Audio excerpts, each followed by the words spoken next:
এভাবেই বুলডোজার দিয়ে ভেঙে গুড়িয়ে দেওয়া হয় গাবতলীর বেড়িবাঁধে আড়তঘর, মুদি দোকান ও চা স্টল সহ প্রায় ২০টির মতো স্থাপনা।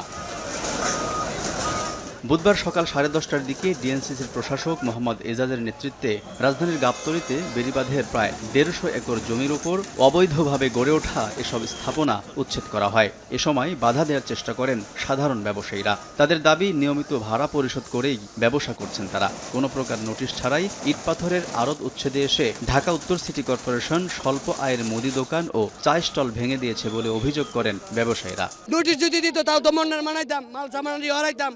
একটা ঘন্টার সুযোগ দেয় নাই। সরকারের জায়গায় কেউ 2 দিনের বেশি থাকতে পারে না। অবৈধ হলে মাসের পর মাস, বছর বছর কেমনে থাকে। আমার 4-5 লাখ টাকার মাল নষ্ট হয়ে গেছে। তা আমার পেড়ে লাথি দিচ্ছে। আধা ঘন্টা সময় দেন, আধা ঘন্টা পরে জিনিসটা ভাঙেন, আমরা জিনিসগুলো সরাইতে পারি।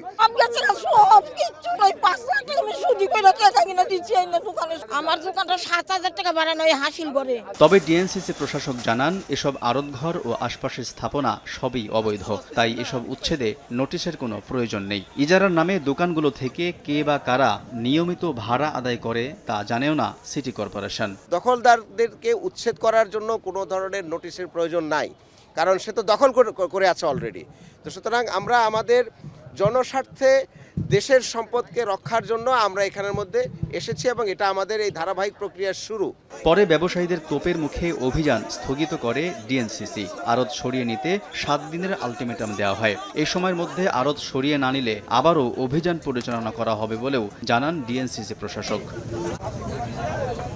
আলতাফ হোসাইন, সময় সংবাদ, ঢাকা।